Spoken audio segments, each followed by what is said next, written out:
प्रिय विद्यार्थियों और मित्रों, मैं ओपी तिवारी जिज्ञासा विथ ओपी सर चैनल पर आपका हार्दिक स्वागत करता हूं। पिछले वीडियो में मैंने उच्चारण के आधार पर वर्णों के भेद आपको बता चुका था और मैंने बताया था कि कुल कितने भेद होते हैं। कुल 8 भेद होते हैं। अब हम इसके बाद जो बारी आती है, आपको बताया भी था कि इसके बाद किसकी चर्चा होगी, वायु प्रक्षेप की दृष्टि से वर्णों के भेद। वायु प्रक्षेप यानी वायु की कितनी मात्रा बाहर निकल रही है, अभी इसके बारे में हम चर्चा करते हैं। वायु प्रक्षेप की दृष्टि से व्यंजनों के भेद, वर्णों के भेद, और 2 भेद होते हैं, अल्पप्राण और महाप्राण। और दूसरा है नाद या घोष या कंपन के आधार पर वर्णों के भेद। इसमें भी इसके भी 2 होते हैं, अघोष वर्ण और सघोष वर्ण। तो ध्यान से चलिए, हम एक एक करके दोनों को देखेंगे और इसके बाद आपको दोनों का एक साथ एक चार्ट बना करके देंगे और जिससे आपको स्पष्ट हो जाए। कभी इसमें लोग कंफ्यूज बहुत होते हैं, अल्पप्राण, महाप्राण, घोष, अघोष खूब रट के जाते हैं लेकिन भूल जाते हैं। लेकिन आज मैं आपको ऐसा ट्रिक बताऊंगा कि आप कभी भूल ही नहीं सकते, कभी भी गलती नहीं होगी। केवल एक बार चार्ट को समझना पड़ेगा। तो पहले हम एक एक की व्याख्या कर देते हैं जिसको आपको पूरी तरह जानकारी हो जाए। तो चलिए चलते हैं क्लास की ओर। ध्यान से सुनिएगा, वायु प्रक्षेप की दृष्टि से वर्णों के भेद। ध्यान से देखिए, वायु प्रक्षेप यानी वायु की कितनी मात्रा बाहर निकलती है जब हम उच्चारण करते हैं तब। तो देखिए, उसके आधार पर विद्वानों ने इसके 2 भेद किया है। कौन कौन सा? एक अल्पप्राण यानी और दूसरा महाप्राण।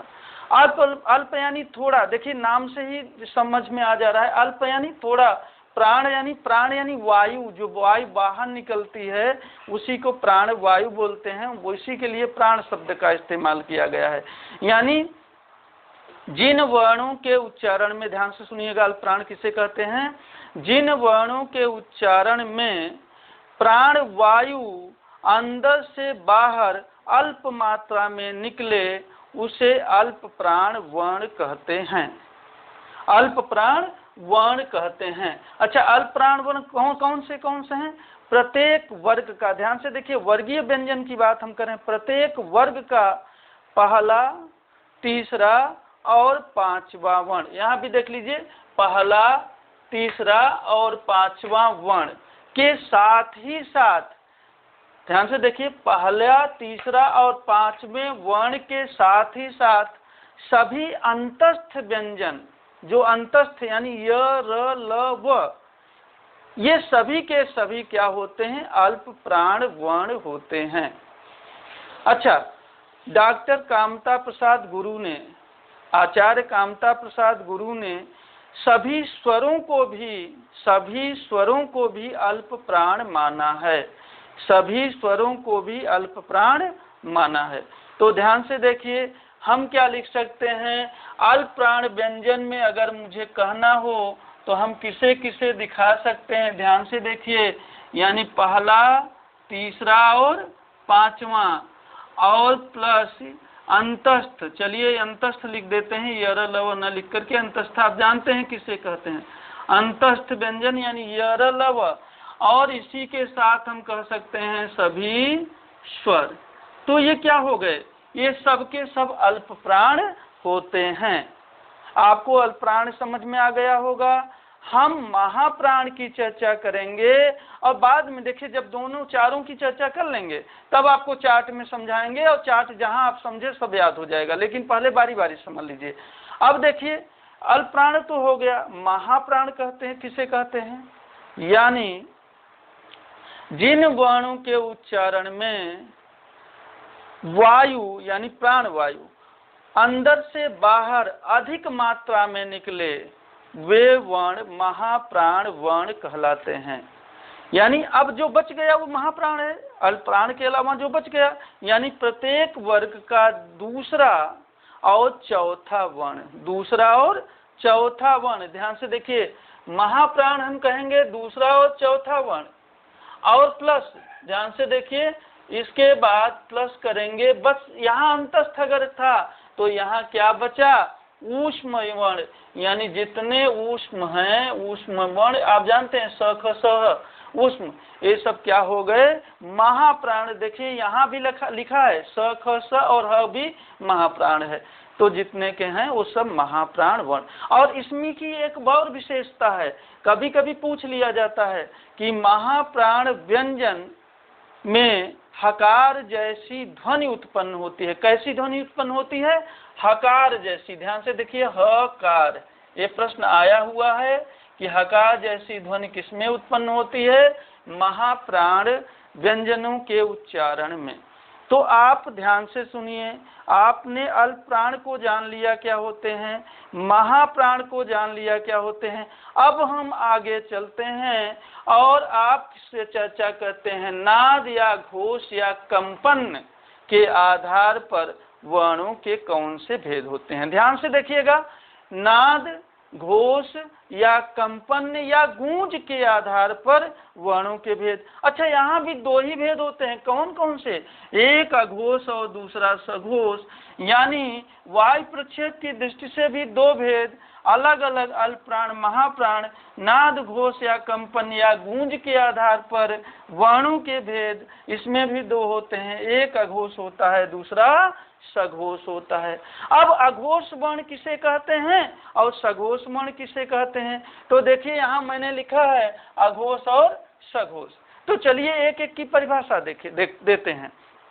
अघोष वर्ण, जिन वर्णों के उच्चारण में स्वर तंत्रियां झंकृत नहीं होती हैं, अघोष वर्ण की बात कर रहे हैं।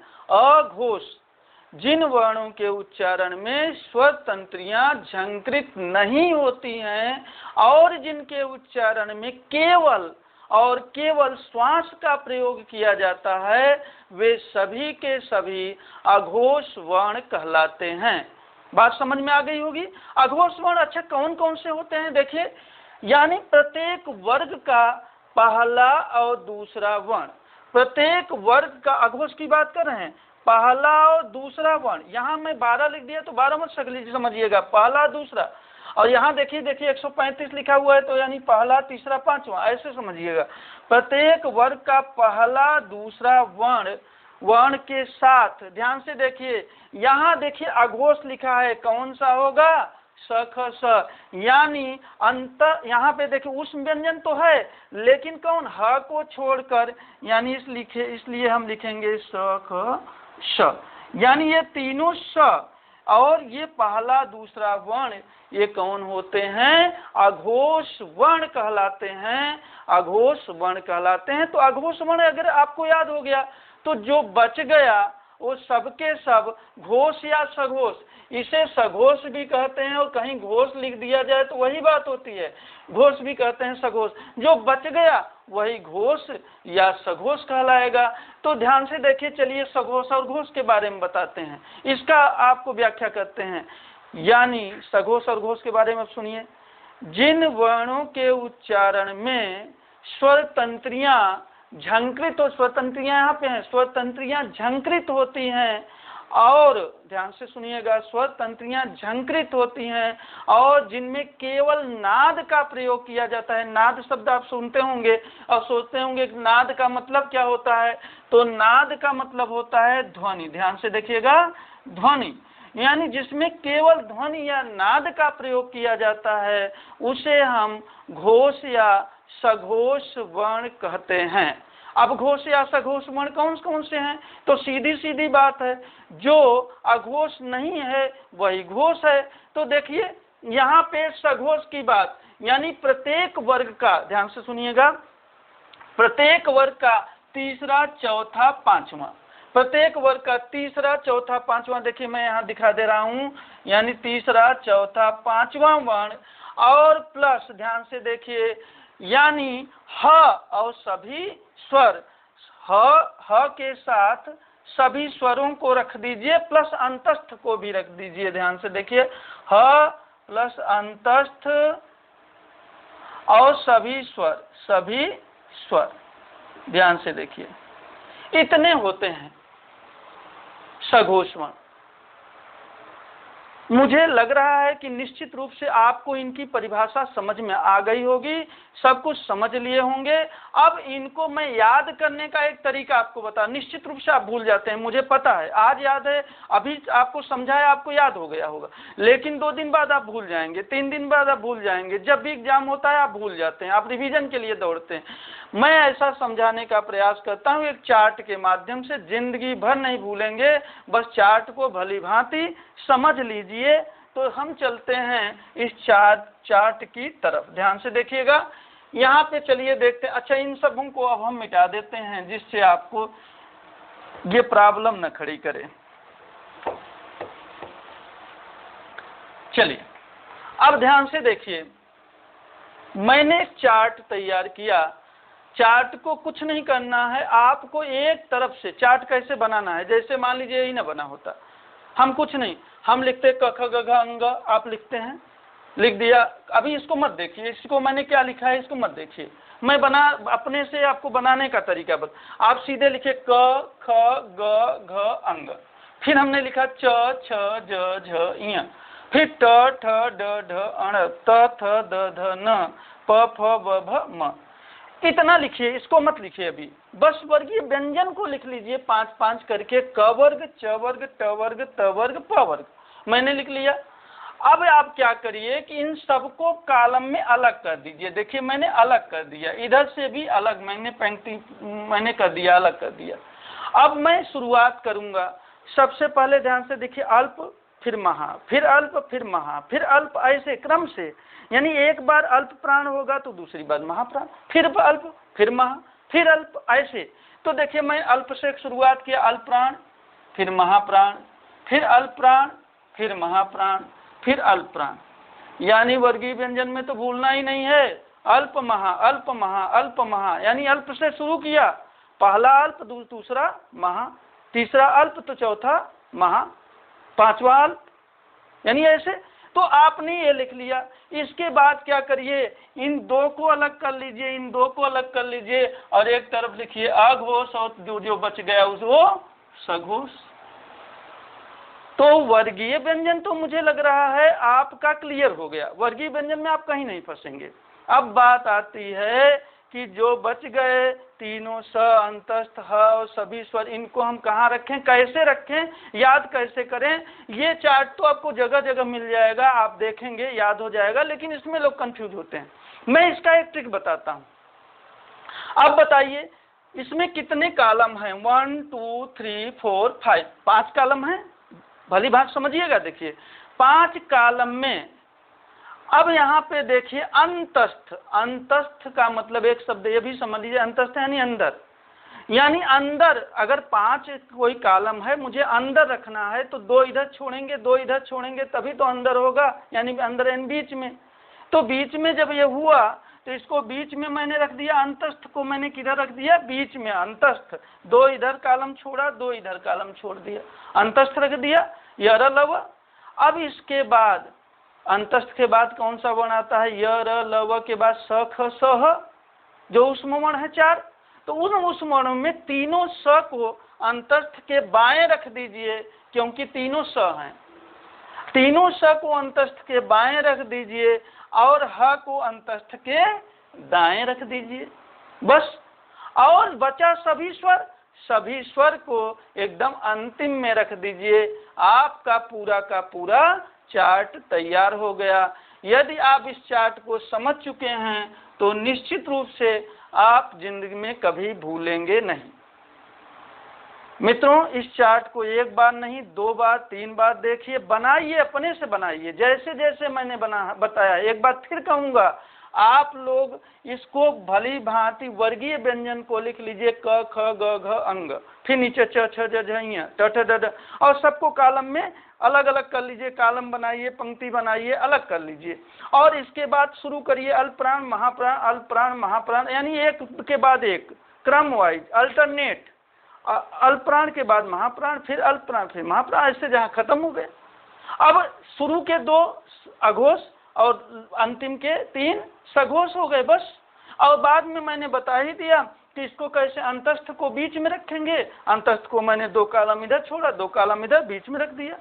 अंतस्थ के बाएं तीनों स को रखा और अंतस्थ के दाएं ह को रखा, और इसके बाद सभी स्वर बच गए, उसको अंतिम रख दिया, बस हो गया, सबके सब तो हो गए। अब यहाँ पे दोनों आधार पे उच्चारण में वायु प्रक्षेप की दृष्टि से वर्णों के भेद, अल्पप्राण महाप्राण, और नाद या घोष या कंपन या गूंज के आधार पर वर्णों के भेद यानी अघोष या सघोष, दोनों के दोनों आधार यहाँ पे एक साथ तैयार हो गया आपका। चलिए इसके बाद हम अगला चीज कल के वीडियो में बताएंगे। हाँ, एक चीज मित्रों कहेंगे लास्ट में, देखिए मैं बहुत ज़्यादा बोलता नहीं इन सब चीज़ों पर, आप खुद ही समझदार हैं। मैं आपसे बार बार कहता हूँ, जितनी जल्दी आप इसको ज़्यादा से ज़्यादा सब्सक्राइब करेंगे, और एक क्राइटेरिया जो यूट्यूब का है कि इतने के बाद ही आप लाइव आ सकते हैं यूट्यूब पे, वो अगर जब पूरा हो जाएगा तो और यूट्यूब से अनुमति मिल जाएगी तो मैं निश्चित रूप से आपके साथ लाइव आऊँगा। बहुत से लोग व्हाट्सएप पे मेरे भेज रहे हैं, सर लाइव आइए, लाइव कैसे आऊँ, मेरे चाहने से थोड़ी होता है। इसीलिए कहता हूँ कि अगर आप लोग लाइव चाह ही रहे हैं तो ज़्यादा से ज़्यादा करिए, शेयर करिए। बस एक ही माध्यम, आप कुछ कर नहीं सकते, आप क्या करेंगे, शेयर करिए, खूब शेयर करिए। आप व्हाट्सएप पे करिए, फेसबुक पे करिए, हम देखें कि हाँ आप कर रहे हैं निश्चित रूप से, तो निश्चित रूप से सब्सक्राइबर बढ़ेंगे तो हमारे क्राइटेरिया पूरा होगा तो हम लाइव आएंगे, नहीं आएंगे तो ऐसे पढ़ाते रहेंगे, आप पढ़ते रहिए, हम तो आपके लिए समर्पित हैं। धन्यवाद।